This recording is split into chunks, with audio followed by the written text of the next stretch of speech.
Şurada tam.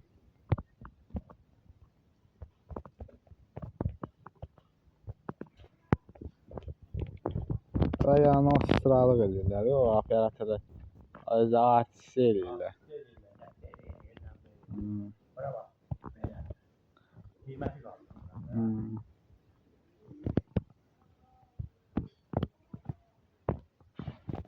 Ona öyle kapımızda seçiyoruz. Bir aparat aldık. Geleceği vurmanın bazıları. Elimizde sənətli oldu. Bəhbuz uşaq vaxtından təcrübə oldu. Yani o meyilli olur elə ki yani. Oxusa gedir, bir aparatı olur, şəkil çıxardı. Geldi hərbində işləyirdi. Orada bir uşağı vurdu. Verdilər məhkəməyə bunu çıxarttılar işdən. İşdən çıxarttılar. Ne edeyim, ne varım? Başladı seçti. Başladı şəkil çəkməyə. Studiya yarattı. Həm nə elədi? Ağırlı oldu.